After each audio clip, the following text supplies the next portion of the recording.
部的苏志凯，欢迎您参加台积公司2023年第3季的法人说明会。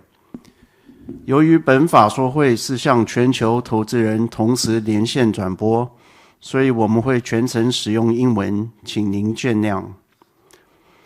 Good afternoon, everyone, and welcome to TSMC's third quarter 2023 earnings conference call. This is Jeff Su, TSMC's Director of Investor Relations and your host for today.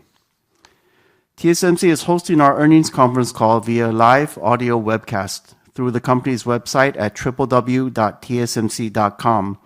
where you can also download the earnings release materials. If you are joining us through the conference call, your dial-in lines are in listen-only mode. The format for today's event will be as follows. First, TSMC's Vice President and CFO, Mr. Wendell Huang, will summarize our operations in the third quarter 2023, followed by our guidance for the fourth quarter 2023. Afterwards, Mr. Huang and TSMC's CEO, Dr. C.C. Wei, will jointly provide the company's key messages. Then we will open the line for the Q&A. As usual, I would like to remind everybody that today's discussions may contain forward-looking statements that are subject to significant risks and uncertainties, which could cause actual results to differ materially from those contained in the forward-looking statements.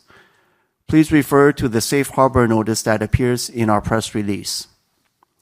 And now, I would like to turn the call over to TSMC's CFO, Mr. Wendell Huang, for the summary of operations and the current quarter guidance.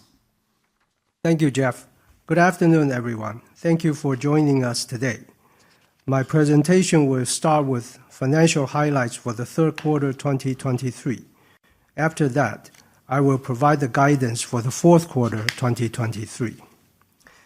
Third quarter revenue increased 13.7% sequentially in NT dollars, or 10.2% in US dollars, as our third quarter business was supported by the strong ramp of our industry-leading 3nm technology and higher demand for 5nm technologies, partially offset by customers' ongoing inventory adjustment. Gross margin increased 0.2 percentage points sequentially to 54.3%, mainly reflecting higher capacity utilization, partially offset by the margin dilution from N3 ramp. Total operating expenses accounted for 12.6% of net revenue, as compared to 12.1% in the second quarter, mainly due to higher R&D expenses to support our 3nm and 2nm development.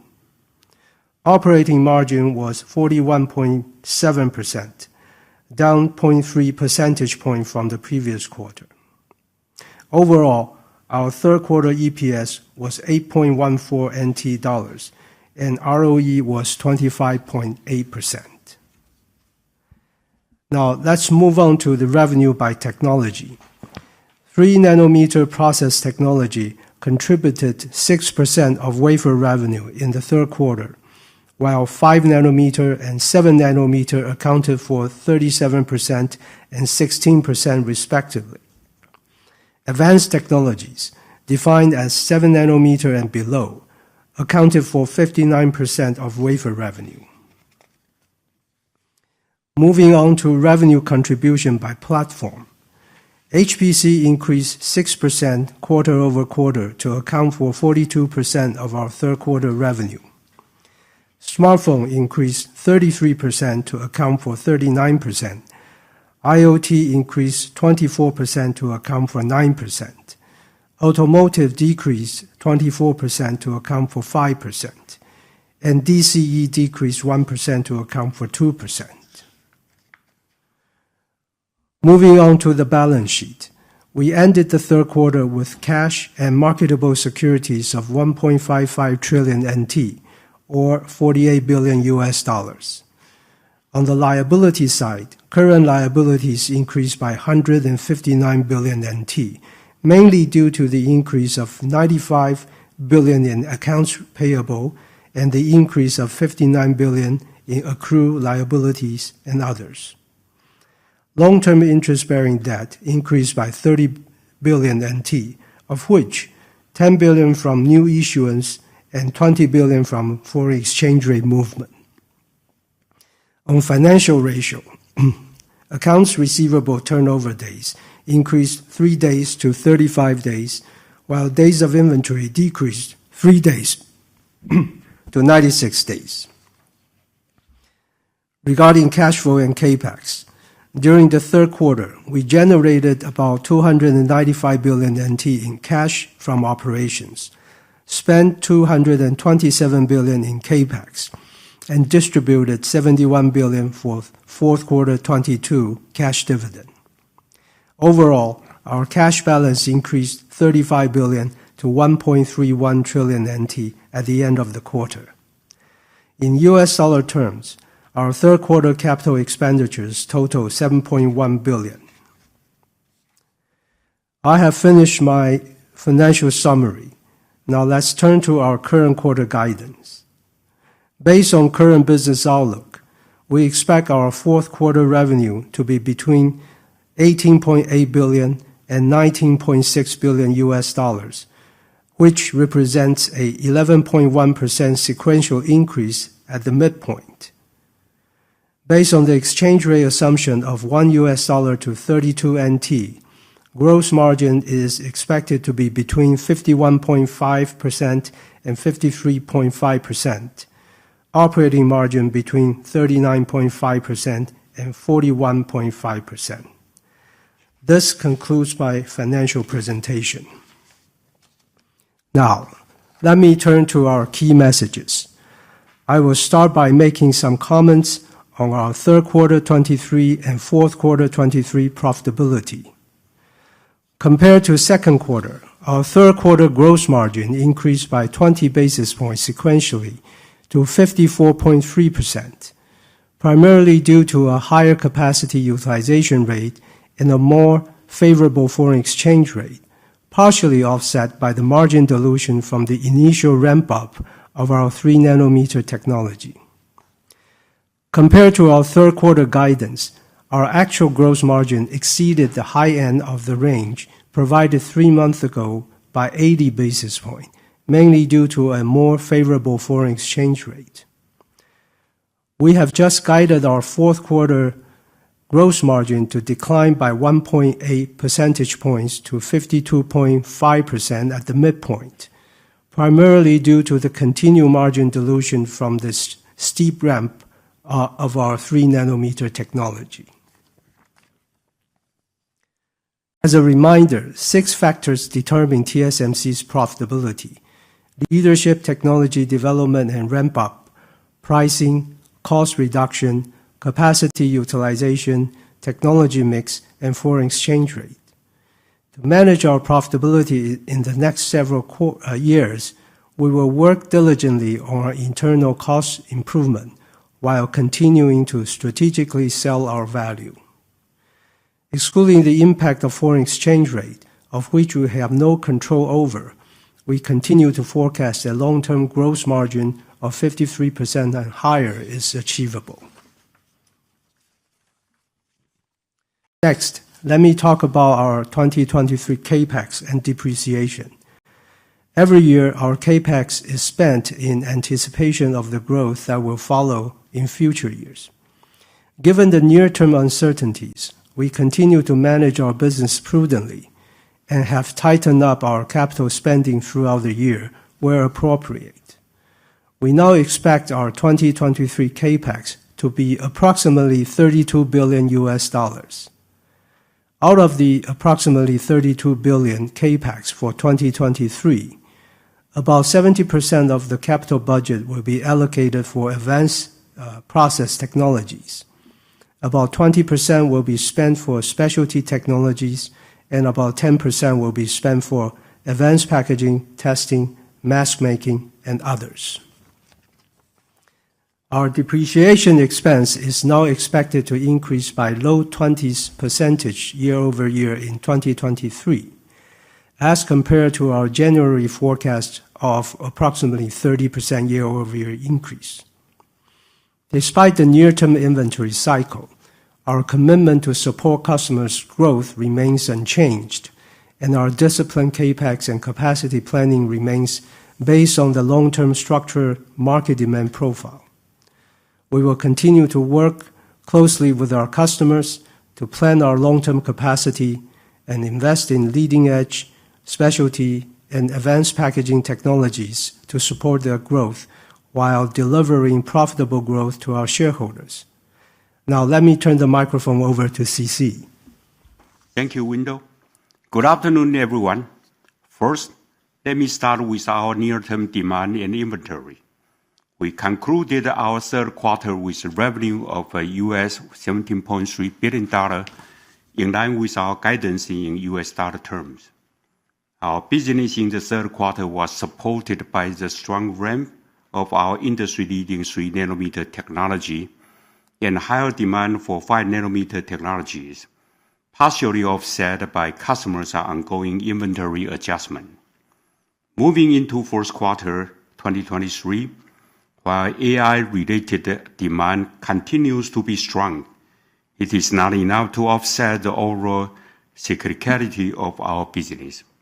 We expect our business in the fourth quarter to be supported by the continuous strong ramp of our 3-nanometer technology, partially offset by customers' continued inventory adjustment. On the inventory side, we expect the fabless semiconductor inventory to have continuously reduced in the third quarter. However, due to the persistent weaker overall macroeconomic conditions and slow demand recovery in China, customers remain cautious in their inventory control. Thus, we expect the inventory digestion to continue in the fourth quarter. Having said that, we are observing some early sign of demand stabilization in the PC and smartphone end market. Together with such level of inventory control, we forecast the fabless semiconductor inventory to further reduce and exit 4Q23 at a healthier level. Next, let me talk about our global manufacturing footprint update. TSMC's mission is to be the trusted technology and capacity provider of the global logic IC industry for years to come. As we have said before, our strategy is to expand our global manufacturing footprint to increase customer trust, expand our future growth potential, and reach for more global talents. Our overseas decisions are based on our customers' need and the necessary level of government support. This is to maximize the value for our shareholders. In Europe, after conducting extensive due diligence, we announced our plan to build a specialty technology fab in Dresden, Germany, focusing on automotive and industrial applications. We have received a strong commitment to support this project from our JV partners, the European Commission, government, and German federal, state, and city governments. This fab will utilize 22 and 28 nanometer and 12, 16 nanometer technologies for semiconductor wafer fabrication.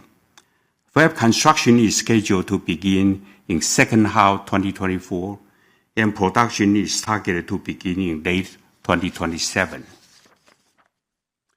In Arizona, we are receiving strong support from the city of Phoenix, state of Arizona, and U.S. federal government, and continue to develop positive relationships and work closely with our local trade and union partners. We are making good progress on the fab infrastructure, utilities, and equipment installation issues in our first fab, and the situation is improving. We have also begun early preparation for our Arizona fab operations and hired close to 1,100 local TSMC employees so far. Many of them has been brought to Taiwan for extensive hands-on experience in our fab, so that they can further their technical skills while being immersed in TSMC operation environment and culture. We continue to target volume production of N4 process technology in first half 2025 and are confident that once we begin operations, we will be able to deliver the same level of manufacturing quality and reliability in Arizona as from our fabs in Taiwan. In Japan, we built a specialty technology fab which will utilize 12 and 16 nanometer and 22 and 28 nanometer process technologies. We have hired approximately 800 local TSMC employees so far, with a majority having similar being brought to Taiwan for hands-on experience. Equipment moving has begun this month, and volume production is on track for late 2024.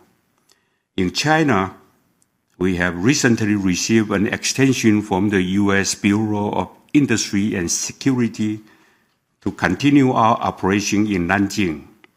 We are currently in the process of applying for validated end-user authorization and expect to receive a permanent authorization in the near future. From a cost perspective, the initial costs of overseas fabs are higher than TSMC fab in Taiwan due to, first, smaller fab scale, second, higher costs throughout the supply chain, and third, the early stage of semiconductor ecosystem overseas as compared to a matured ecosystem in Taiwan. TSMC's responsibility is to manage and minimize the cost gap to maximize the return for our shareholders. Our pricing will also remain strategic to reflect our value, which includes the value of geographic flexibility. We will also work closely with government to secure their support. At the same time, we will leverage our fundamental competitive advantage of manufacturing technology leadership, large volume, economies of scale to continuously drive our costs down. By taking such actions, TSMC will have the ability to absorb the higher costs of overseas fabs and still deliver the long-term gross margin of 53% and higher and sustainable ROE of greater than 25%. We remain firm in our commitment to maximize the value for our shareholders. Now let me talk about N3 and N3E ramp-up and progress. Our 3nm technology, the most advanced semiconductor technology in both PPA and transistor technology. N3 is already in volume production with good yield, and we are seeing a strong ramp in the second half of this year, supported by both HPC and smartphone applications. We reaffirm N3 will contribute a mid-single-digit percentage of our total wafer revenue in 2023, and we expect a much higher percentage in 2024, supported by robust demand from multiple customers. N3E will leverage the strong foundation of N3 to further extend our N3 family with enhanced performance, power, and yield, and provide complete platform support for both HPC and smartphone applications.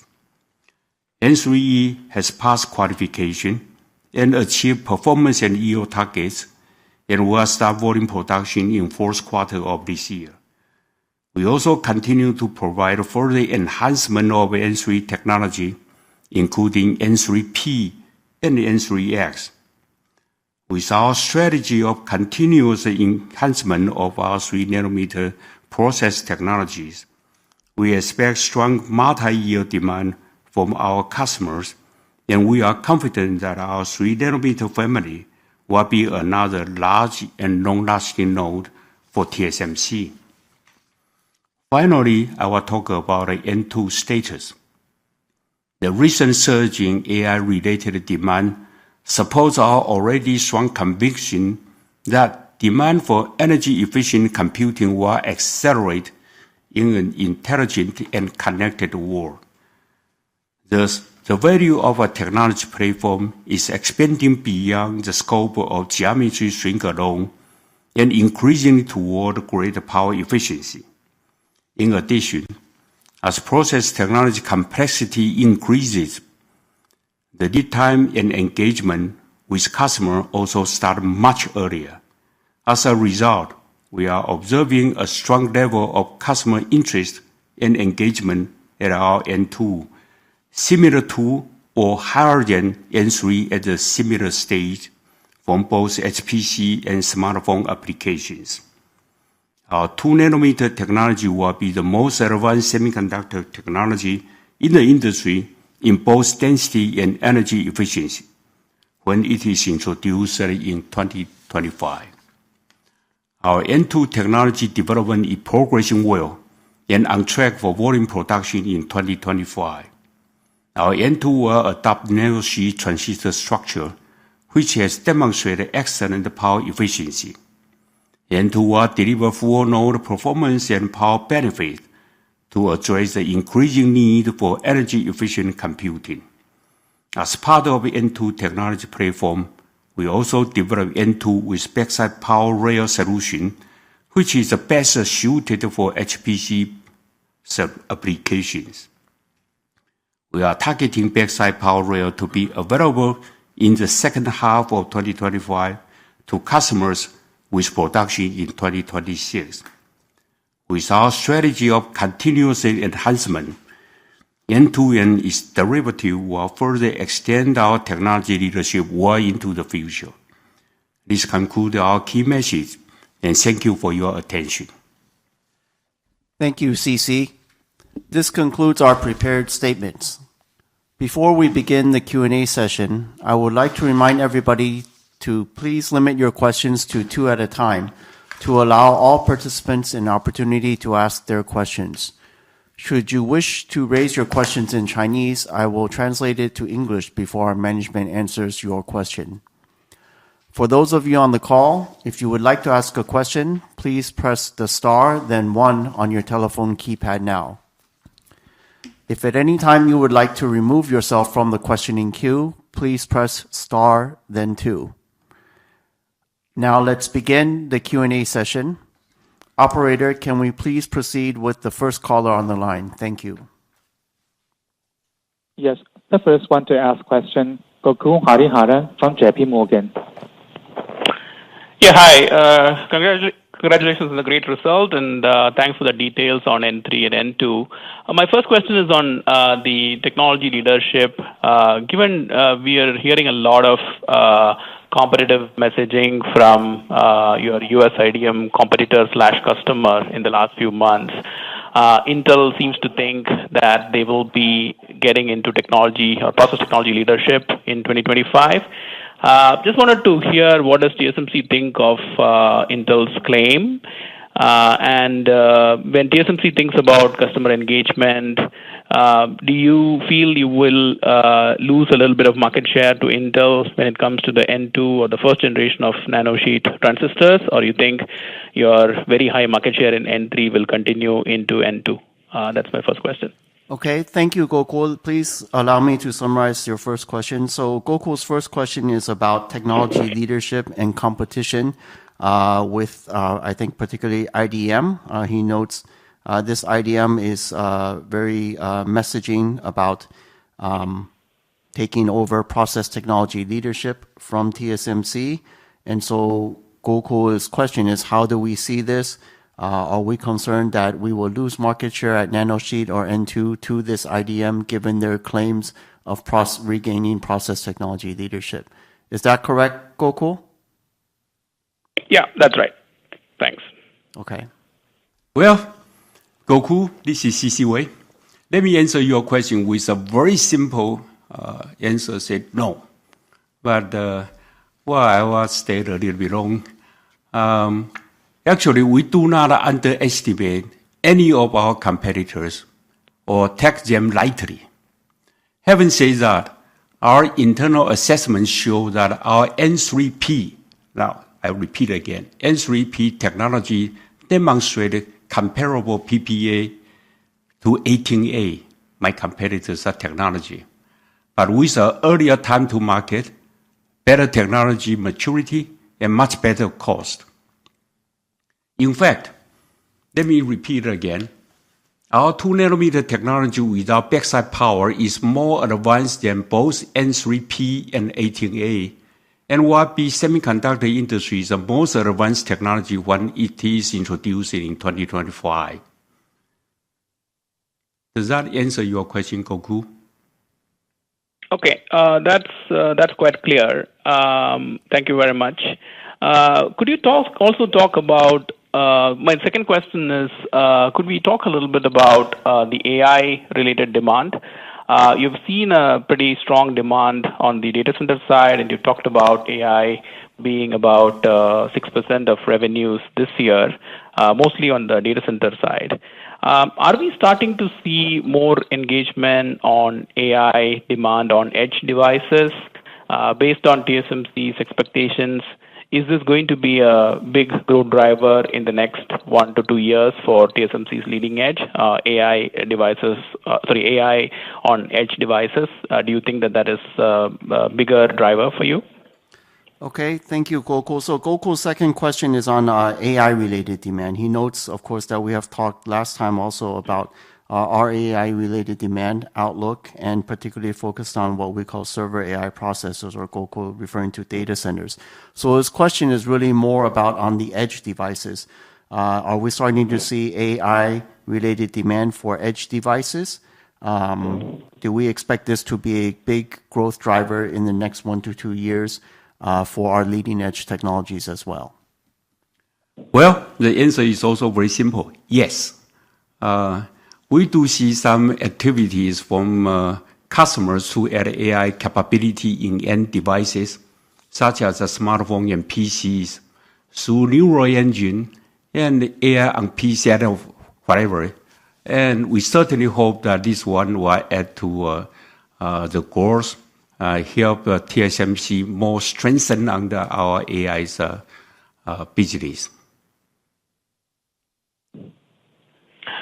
So, do you see that happen in the next 1 year, or is it something that will happen in a more longer term horizon? Just wanted to understand when to think about the cadence of this growth. Okay, let me answer briefly. It started right now, and we will expect that the more and more customers will put that AI's capability into the end devices, into their product. Got it. Yeah. Thank you very much.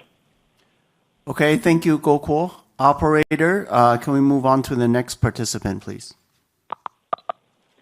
Next one to ask question, Charlie Chan from Morgan Stanley. Hi, good afternoon, CC, Mark, and Jeff. So my first question is about the cycle recovery. So much appreciate about your comments about end demand. So my question is about when do you expect there will be an uptick of the fab utilization, assuming demand is stabilizing and also inventory get back to the healthy level? Because it's just very hard to believe your fab utilization outside of leading edge will stay at only 70%, 80%. So first question is about do you see that overall fab utilization to pick up at any time soon? Thank you. Okay, so Charlie, I think your first question is sort of, if I'm correct, around the cycle, and in terms of how do we see the cycle and the recovery?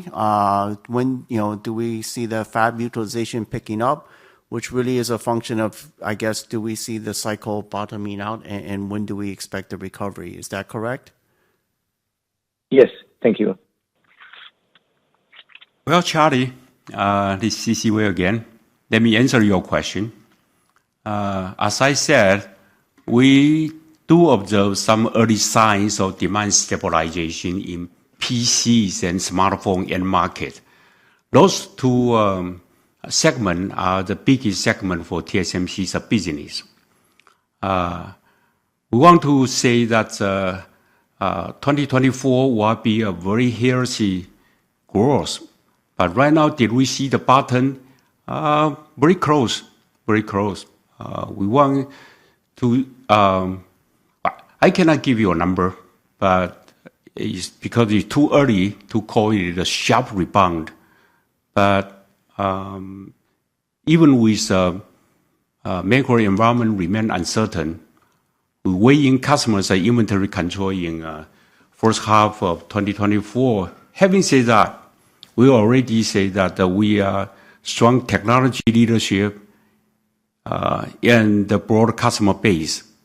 And those two are unique and specific to TSMC, enable our customer to win business in their end market, and TSMC to continue to deliver healthy growth. And that's why we can do better than overall industry. And that's why we have a confidence that we will have a healthier growth next year. Okay, thank you. Yeah, so just want to kind of verify, because we do see some green shoots and some rush orders to wafer foundry sector. Thank you. But second question is also about AI. My question is about, over the past 3 months, do you see any upward revision of a forecast, no matter from the GPU or there's a custom chip? And I know it's a very, very recent, right? Just 2 days ago, the U.S. put some additional export control on the AI shipment to China. Do you think that is going to have any kind of near-term or long-term impact to your AI semi-revenue growth assumption? Thanks. Okay. Thank you, Charlie. So Charlie's second question is related to AI, two-parter. First, do we see over the last 3 months, I think his words were an upward revision in the demand from AI in the last 3 months. And then he wants to know, given the recent additional regulations announced, what would the impact to the AI demand be to TSMC, both for the short term and the long term? Charlie, the AI demand continues to grow stronger and stronger. So from TSMC point of view, now we have a capacity limitation to support them, to support the demand. We are working hard to increase the capacity to meet their demand. That's for one thing. Now, U.S. government put a new regulation, and for some of the product cannot be shipped to mainland China. However, it is just for a couple of days we are still in evaluation. We are still doing our assessment, but so far we can tell you that the impact to TSMC is limited and manageable. At least for the short term. For the long term, we are still evaluating what is the consequence. Got it. Yeah. So actually, there was one embedded question about the custom chip. So may I know your perspective about this custom chip? Long term may kind of gain share or outgrow the GPU products. So what's your assumption for this custom chip in terms of the real contribution within AI or to TSMC? May I ask this a follow up? Okay. Let me answer it. Whether customer develop the CPU, GPU, AI accelerator, or ASIC for all the type of for AI applications, the commonality is that they all require usage of a leading-edge technology with stable yield delivery to support larger die size and a strong foundry design ecosystem. All of those are TSMC's strengths. So we are able to address and capture a major portion of the market in terms of a semiconductor component in AI. Okay. Thank you. Okay. Thank you, Charlie. Operator, can we move on to the next participant, please? Next one to ask question, Bruce Liu from Goldman Sachs. Okay, thank you for taking my question. I think the question is try to ask about the outlook for next 2 years. I think I do recall that management mentioned about like 15 to 20% revenue CAGRs from 21 to 26.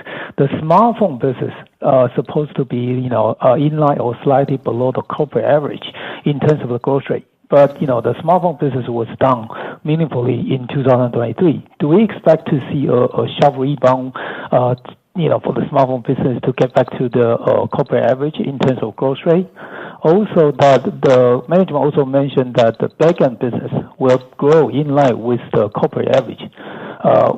Will we see a much stronger growth from the back-end business in the coming 2 years? Okay, so Bruce's question really is looking at, we have indeed, you're right, Bruce, we had said we will grow between 15 to 20% revenue CAGR in US dollar terms from 2021 to 2026. So Bruce's question wants to break down the components here to look at smartphone in particular, given that it has been a slower growing market these last few years. How do we see the growth of the smartphone market the next 1 to 2 years in the context of this CAGR? And then also, I think Bruce is also asking about the back-end growth. We have said previously it will grow slightly faster than the corporate average. What is the current expectation now also for the next 1 to 2 years? Is that correct, Bruce? Yes, thank you. Right, Bruce, this is Wendell. In the next 2 to 3 years, backing up to 21 to 26, we still expect that the smartphone as a whole will grow slightly slower than the corporate average. We still think that HPC will be the strongest one and will be the major growth contributor to our multi-year growth. This is your first question. As to the growth of back-end business, we still expect that the back-end business as a whole will grow slightly faster than the corporate average in the 5-year time period. I see. Thank you. So the next question is for the technology cadence. I mean, for TSMC, for revenue contribution for 5 nanometer, we start to see the meaningful revenue contribution for 5 nanometer starting at third quarter 2020, and 3 nanometer is third quarter 2023. So the cadence, it looks like is longer for 3 nanometers versus 5 nanometer and 7 nanometers. What is the technology cadence moving forward? Are we able to see a meaningful revenue contribution from 2 nanometers in 2 years time frame or 3 years time frame? Though I think the technology migration cadence is an important indicator. So. Okay, thank you, Bruce. So Bruce's second question, again, as he said, is around the technology cadence. He notes that 5 nanometers started contributing revenue in 3Q20, but I think you're saying 3 nanometers revenue is contribution in 3Q23. So the cadence is growing longer to kind of 3 years between 5 and 3. So what will be the technology cadence in the future? And thus for 2 nanometer, when should we expect meaningful revenue as well? Is that correct, Bruce? That's correct. Okay, thank you. Okay, Bruce, let me answer the question. I think that we develop the technology to meet the customer's demand. That's a first priority to us. But then different customer may have a different product schedule consideration. And as time goes by, the technology complexity actually become more and more complicated. And our customer will design their product and react to the market situation. So let me answer the question that's in a very simple way. TSMC's technology cadence remain constant and to support our customers' growth. But whether we got the same amount or same percentage of the revenue, it will depend on customers' product schedule. But the follow-up question is that if the customer doesn't really need the advanced technology as fast as before, maybe we slow it down a bit, which will make a better returns, right? So Bruce's follow-up is, so if the customers do not need the leading node as fast or as soon as before, then slow down the cadence, does that mean we will see better returns? Well, we don't slow down our technology development per se. We might slow down our capacity expansion according to customers' demand. Did I answer your question, Bruce? That's it. That's what we are doing right now. I see. Understand. Thank you. Okay, thank you. Operator, can we move on to the next participant, please? Yes, next one we have Laura Chang from Citi. Hello. Hi. Good afternoon. Thank you for taking my question. I think my question is also similar to what Bruce mentioned about the capacity expansion plan. As we see that healthier inventory situation right now, and at the same time, the most advanced process node depends on customers' demand. So just want to get your feeling about the overall the capex outlook or capacity outlook into the next 2 years.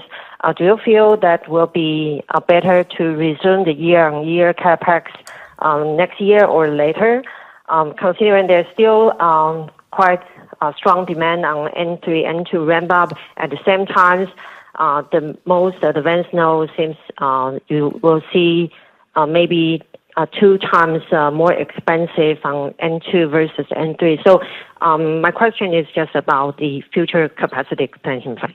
Yeah, thank you. Okay, so Laura's first question again is on the capacity expansion plan. She notes that, of course, the inventory, as we said, is becoming healthier, but also with N3 and N2. So she really wants to know what is the capex and capacity outlook plan for the next 1 to 2 years. Right. Hi, Laura. It's Wendell. CC just mentioned our capacity plan will really depend on the customer's product plan.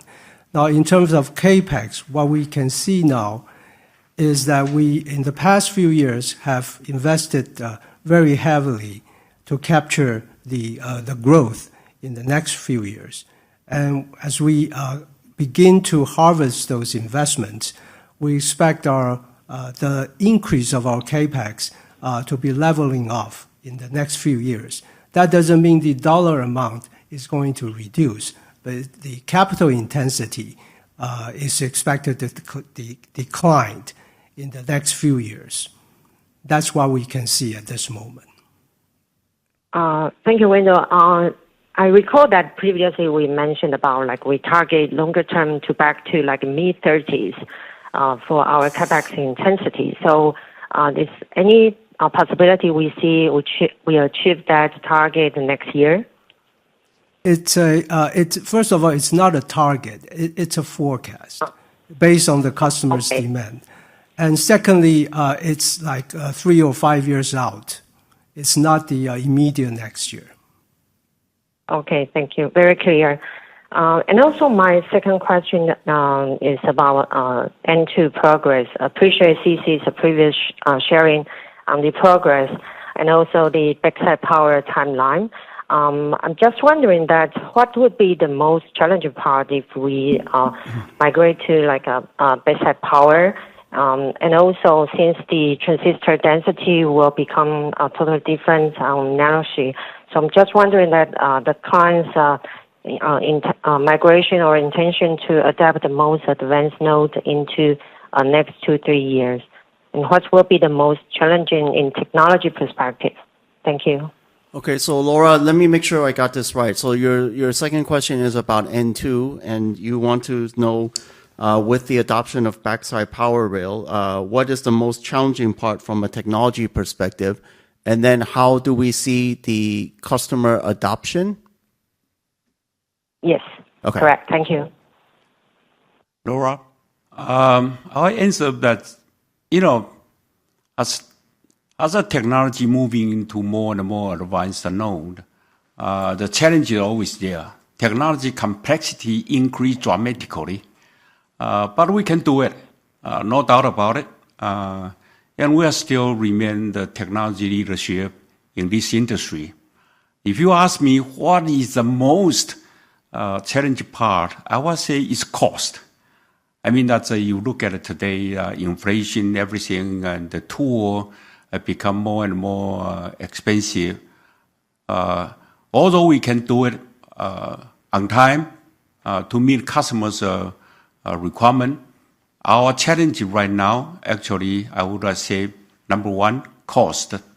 I want to reduce the cost so more customers can afford it. But even with that, actually, we have a lot of customers interested and engaged with the TSMC today.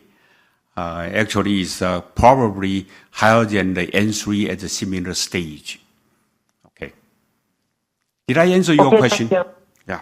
Yes, very clear. Thank you very much, CC. Okay, thank you, Laura. Operator, can we move on to the next participant, please? Right now, we have Brett Simpson from TAIPEI Research. Thanks very much. I had a question for CC regarding the hyperscalers. Major U.S. hyperscalers are hiring a lot of chip designers at the moment and looking to make their own AI silicon, going direct to TSMC, much like Apple has done over the years. Is TSMC generally supportive of this trend or not? And can you give us your perspective as to whether hyperscalers have the in-house IP and skills to cut out the ASIC suppliers or not and go direct to TSMC? Thank you. Okay, Brett, thank you. So Brett's first question is looking at his observation, U.S. hyperscale companies are hiring a lot of people to do AI custom chips, silicon, and working directly or coming directly to work with TSMC. So his question is TSMC support such efforts? And how do we see such type of customers, I guess? Is that your question, Brett? And to generally just share your perspective on how you see this part of the business developing at TSMC. Thank you. Hi, Brett. Okay, those are hyperscalers. I don't comment on the specific customer, but all we know, or our fundamental rule is whether customer develop the CPU, GPU, AI accelerator, or ASIC for their own application or for any purpose in the AI area, we will support them, actually. And because of our technology leadership and our good manufacturing, so we are able to address and capture a major portion of the market. And so you are asking whether we support it or not. We support every customer all over the world. Okay, thanks. That's very clear. And maybe just as a follow-up, I wanted to ask about some of the areas in the quarter that were weaker than expected, namely 7 nanometer. I think it's half year on year. And also automotive that saw a decline sequentially, a meaningful decline sequentially. Can you just help us understand how you build back up 7 nanometer? You know, what led to the weakness? And what's happening in automotive, and how do you assess prospects for automotive over the next, 6-9 months or so? Thank you. Okay, so 2 parts to Brett's question. Maybe I'll start with the second. But anyway, looking at automotive demand and the weakness in the past quarter, how do we see the automotive demand? And then also his question is about 7 nanometer, also year-on-year sharp revenue decrease. So how do we see the outlook for 7 nanometer as well? Well, let me answer the question on automotive demand. In fact, in the past 3 years, automotive demand has been very strong. And we deliver whatever they asked. And today, I think the automotive demand already entered the inventory adjustment mode in the second half of 2023. However, we still expect the automotive demand will increase again in 2024 because the more and more EV, more and more functionality being added to automotive, and that's what we saw. Now, talking about the N7, the 7 nanometers technology, why we have such a low utilization or the revenue decrease. It's a go beyond our initial, our original plan because of we expect the N7 to be very fully utilized even now, but it is not. Let me answer the question because of we suddenly have in 10 years, the smartphone demand dropped dramatically from about 1.4 billion units to about 1.1 billion now. So that exactly in this time frame, the N7's utilization has been impacted, and followed by one major customer who delayed their product introduction. And so that's why we have a low utilization. But saying that, we are confident to backfill our 6 nanometer capacity with additional wave of specialty demand from consumer, RF, connectivity, and other applications, and will return to a healthy level of utilization over the next several years. This is very similar to a situation that we have a 28 nanometer back in 2018 and 2019 timeframe. Okay, at the beginning it was underutilized for a period of time, and we work hard to with a customer, and then for develop some specialty technologies, and then now we have to expand 28 nanometers specialty capacity. That's the same kind of a story. Brett, did I answer your question? Thank you. Okay, thanks a lot. Yep. Thanks very much. All right, Brett, thank you. Operator, can we move on to the next participant, please? Next one to ask questions, Brad Lin from Bank of America. Thank you for taking my question. So first of all, congrats on the strong result and then also the impressive gross margin. So I have two questions. One is on the end-device AI, Edge AI, and the other is on the CPO. So appreciate the management's constructive comments on growth outlook on the Edge AI. So besides the interesting engagement with the clients, what are the implications for the wafer consumptions for the firm? And also, eyeing on the computing power and energy consumption angle on the end device with AI, additional AI functions, should we expect it to reaccelerate the node migration for the end devices? That's my first question. Thank you.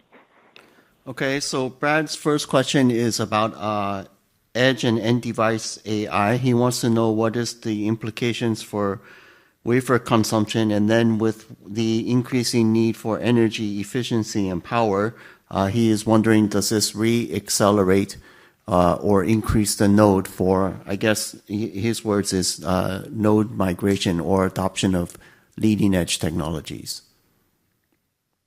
Well, the edge device start to that's including smartphone and PCs, start to incorporate the AI functionality inside.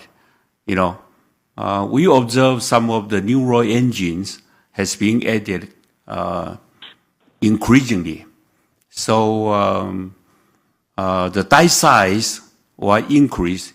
Even the unit did not increase dramatically, but the die size, is in mid-teens. Mid-single digit is the die size increase so far. And I expect that this kind of trend will continue. And so more and more application on the AI side will be incorporated into those kind of edge device. And that will need a very power efficient chips to put into the edge device, especially when it is a mobile. So I do expect, from my own perspective, I do expect that my customer will move into the leading edge node more and more quickly to compete in the market. Okay. Thank you very much, CC. So a bit of a follow-up is that, now it accounts for some, mid-single digit of the die size incremental for a chip. So does that, or are we seeing that to enlarge to something like mid-teens or even bigger in the, mid to long term? So Brad's quick follow-up is if, the AI portion is kind of mid-single digit now, how should we expect? Can we expect mid-teens or what type of percentage in a few years' time?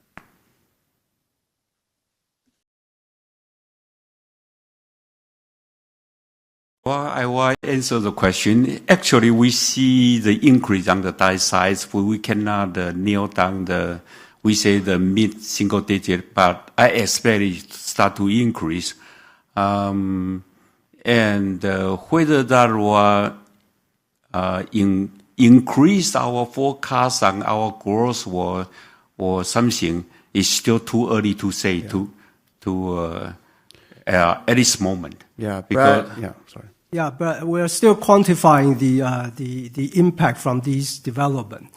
So we're maintaining the previous statement that we expected to grow to about in 5 years about mid-single digit. Mid-teens of our revenue. Yeah, I think, Brad, probably just very simply, as we said, Edge AI, we do see some activity. It will drive silicon content, but this will occur over time, okay? And we don't have any quantitative number to share. All right? Got it. Thank you. Okay. What is your second question? Okay, so the second question is on CPO. So basically, we have learned that TSMC is doing quite well and also leading the industry in CPO or so-called silicon photonics and has introduced a platform to clients with the technologies. So may we learn that the opportunities and implications of the new technology for the industry and for our firm? And also, should we expect the platform to offer additional competitive advantage for TSMC in the mid to long run? Thank you. So, Brad, your second question is on silicon photonics. Is that correct? Yes. So he wants to know our positioning or progress on silicon photonics. How important is this? And will this be a competitive advantage for TSMC going forward in the future? Okay, let me answer that question. Silicon photonics actually is growing its importance because of there's a large amount of data need to be collected, processed, and transferred in an energy efficient manner. Silicon photonics tends to be the best fit that role. And TSMC has been working on silicon photonics for years. And most importantly, we collaborating with multiple leading customers and to support their innovations in this field. It takes a lot of time to develop the technology and to build the capacity. And when we increase the volume production, we believe that TSMC's silicon photonics will be the best technology and when customers roll out all their innovations. But as I said, it's gradually increasing in their activity and gradually increasing their demand as of today. Got it. Thank you very much. All right. Thank you. Operator, can we move on to the next caller, please? Next one, we have Sunny Lin from UBS. Good afternoon. Thank you very much for taking my questions. So my first question is on advanced packaging. Incrementally, we are hearing more customer interest in the adoption to achieve better heterogeneous integrations.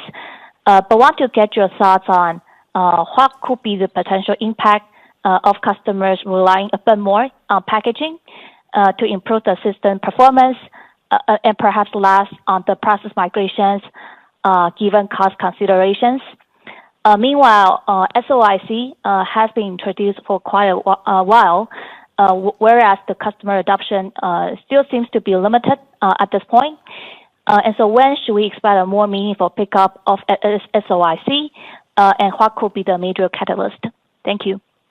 Okay, so Sunny, sorry, I may have missed a little bit of the first part, but I think her question is on overall advanced packaging, looking at this trend and the move to a more, of course, heterogeneous integration. What are the cost implications, and how does advanced packaging work and go together with the process technology standpoint? And then also a question about the update or progress of SOIC. Is that correct, Sunny? Well, so maybe if I may clarify, but so for the first part, I wonder if customers may consider relying a bit more on packaging, whereas slowing down a bit on the process migration because of increasing cost. Okay, so she's asking, will customers, because of the increasing cost of the process technologies, will customers rely more on advanced packaging as a result? Let me answer that. It's not because of increasing of the cost in the more advanced node. It actually, they try to, our customers try to maximize the system performance. That's the major portion. That including the kind of a speed improvement or the power consumption decrease, all those kind of things. Put it all together. And maybe cost is also part of the consideration, which we notice about. And so more and more customers are moving into the very advanced technology node, and they start to adopt the chiplets approaches. And so, you know, that no matter what, TSMC provide the industry-leading solution in both very leading technology and also very advanced packaging technology. And to work with a customer for their product, I have a best system performance. And the other one is you are asking about the SOIC, when it will become a high volume and more substantial revenue for TSMC. It's coming. It's coming. Actually, the customer already ready to announce their new product, which are widely adopted. And I expect, starting from now and next year, the SOIC will generate revenue and become one of the fastest growing advanced packaging solution in the next few years. Got it. Thank you very much. If I may, a quick follow-up.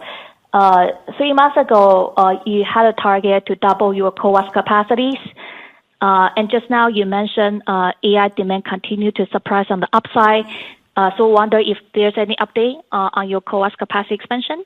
Okay, so I will take this as your second question, Sunny, but she's asking about CoWoS expansion. We had said that we will double the capacity 3 months ago. Can we provide an update on the overall CoWoS capacity, and I guess CapEx and capacity go hand in hand? What is our plan? Well, Sunny, the last time we said that we will double our CoWoS capacity, we are working very hard and to increase the capacity more than double. But today is limited by my supplier's capability or their capacity. So we still maintain that we will double our CoWoS capacity by the end of 2024. But the total output actually is more than double from 2023 to 2024 because of a very high demand from our customer. So extend this kind of a trend, we will continue to increase our CoWoS capacity to support our customer even into 2025. Okay, Sunny, does Got that it. answer Thank your you very question? much. Okay, thank you. Operator, can we move on to the next caller, please? Next one, please welcome Mehdi Husseini from SIG. Yes, thanks for taking my question. I understand there are a number of new products that you're ramping into year end and into first half of 24 in various for various end markets.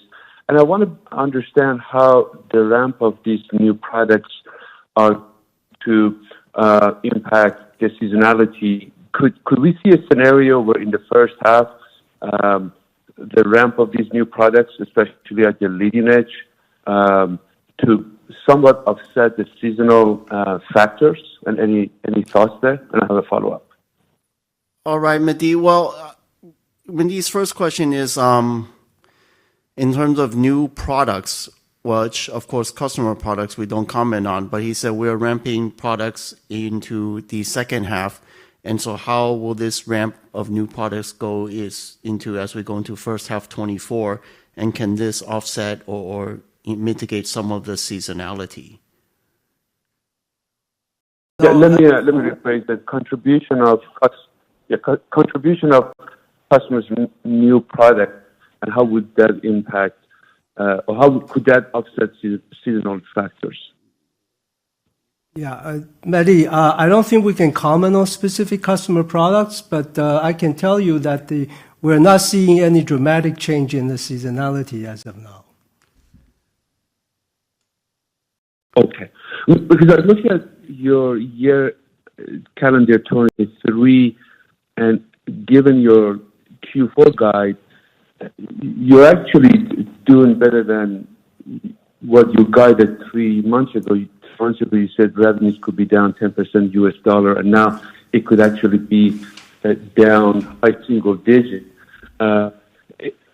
Is that a combination of a stronger new product ramp and better pricing? Is that a fair assessment? Okay, so Mehdi is really looking at, he rightly notes that 3 months ago we said this year will decline around 10% in US dollar term. Now with the fourth quarter implied guidance is slightly better. So he wants to know what is the implication or behind this. Well, let me give you one simple reason. Because our ramp up of N3, because of the demand of N3 is strong. So we ramp up quickly to meet customers' demand. So the final result is better than we expected 3 months ago. Yeah. And we have also said that strong ramp of N3 will continue in next year. Okay? That's about all the seasonality color we can give. Gotcha. Okay. And then perhaps if I were to ask a second question, I just want to better understand your view on your customers' inventory correction. We're reaching a bottom where we don't have any visibility on how quickly they're going to refresh inventory. The slope of the recovery is still not clear. Did I understand you correctly? So Mehdi's second question, you would like to clarify. So are we saying that customers' inventory is reaching or approaching a bottom, but the slope of the inventory is not clear? Is that what we are saying? Okay, I'll answer the question. Actually, in these couple of months, we start to see the demand stabilized in the PC and smartphone end market. And in fact, we see some kind of urgent PO ask for more device to be shifted to their place to meet the demand. That gave us a hint of their inventory control already become more healthier than we thought. So in terms of uncertain macro, it probably will continue, but our expectation is very close to a healthy condition. So that's why we say we can expect 2024 to be a healthy growth year for TSMC. Okay. Mehdi, did I answer your question? Great, thank you. Okay, in the interest of time, thank you, Mehdi. In the interest of time, we'll take questions from the last two participants, please. Next one to ask question is Chris Sankar from TD Cowen. Yeah, hi. Thanks for taking my question. I had two of them. First one is on gross margin. When do you expect N3 to reach corporate average gross margin? And as you look into next year, as more mature node capacity comes online across the industry, how to think about mature node gross margins also. And I had a follow-up after that. Okay, so Krish's first question is on gross margin. When do we expect 3 nanometer, or N3, I should say, to reach the corporate average gross margin? And how do we see the gross margin trend for the more mature nodes? Yeah, Chris, in the past, our leading nodes normally reach gross margins, corporate margin in about 8 quarters. But as we progress with more and more leading nodes, it will become more and more challenging because of several reasons. Well, first of all, our corporate margin is higher than before. And secondly, the leading node, as I just said, is becoming more and more complex. And also, in the past few years, the inflation pressure that was not expected also contribute the higher cost in the N3. So it's going to be pretty challenging for future leading nodes to reach corporate margin as in before, like before, in the same time frame. The mature nodes, I can tell you that our mature nodes are the gross margins are really congregated around the corporate average in a pretty narrow band. Because we focus on specialty technology, it's not a commodity capacity. Yes. Okay. Yeah. That's very helpful. Thank you for that. And then as a follow-up, on Arizona, you mentioned that you'd hired about 1,100 local employees. I'm kind of curious, is that critical mass enough for you to start 4 nanometer production, or do you have another target level of employees before you can actually start getting this production, since you're still maintaining the output to be in first half of 2025? Okay, thank you, Krish. So Krish's second question is about our first fab in Arizona. He notes that we have said we hired, 1,100 local employees. So his question is this enough critical mass or enough people basically to support the ramp of the first fab as we plan, as we said today, in first half 25? Of course, we continue to hire the local talent to join the TSMC's fab in Arizona. So when we start to have a volume production, we are confident that we will have enough resources to support our ramp up in Arizona. Okay. All right. Thank you. Thank you, Krish. Operator, can we move on to the last participant, please? Yes, the last one to ask question, Charles Shi from Liam. Hi, thank you for squeezing me in.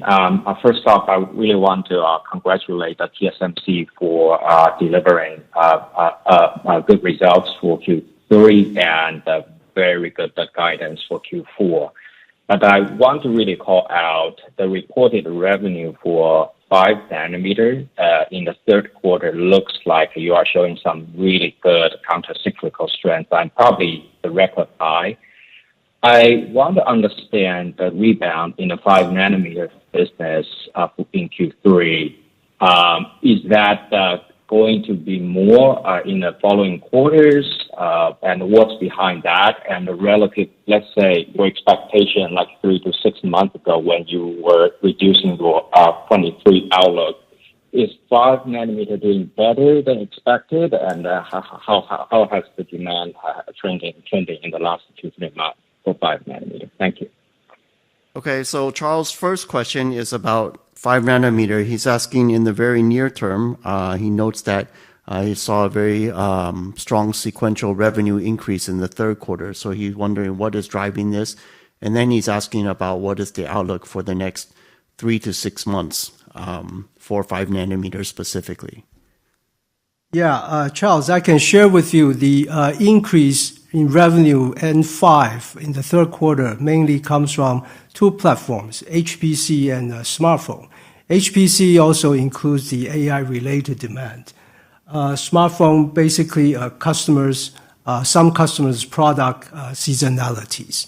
Now, forward-looking wise, I'm not going to share with you, but we will tell you in January what actual the next quarter M5 revenue will be.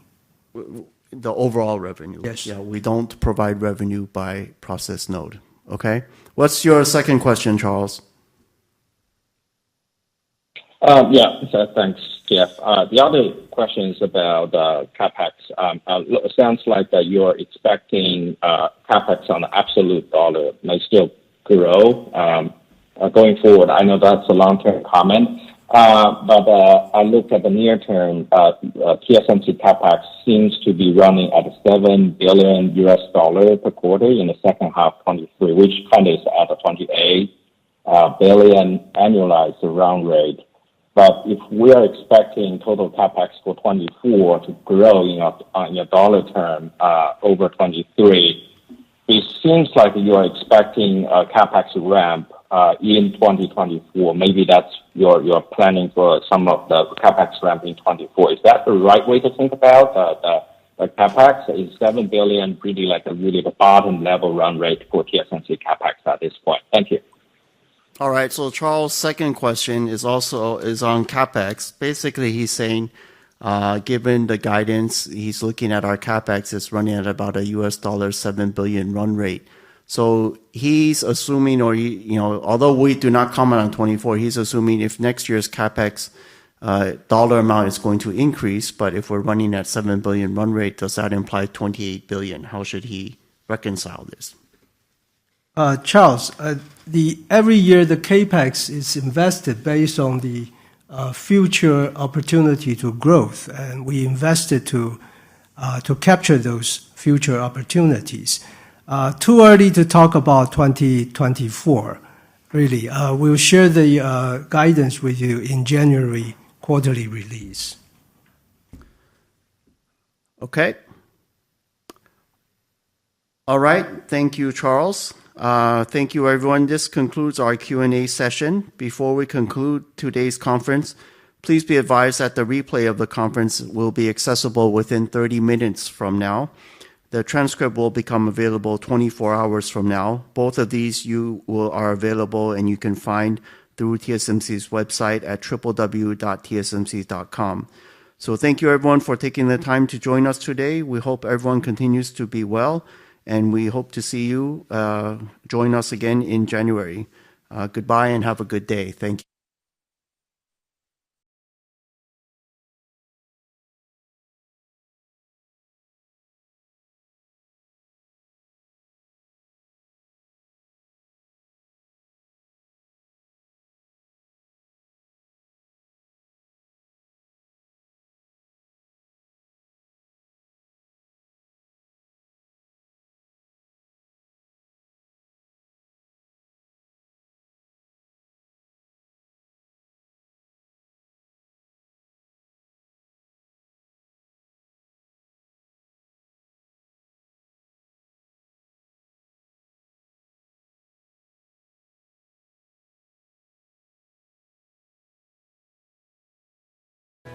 原来好的益生菌真的可以帮助入睡。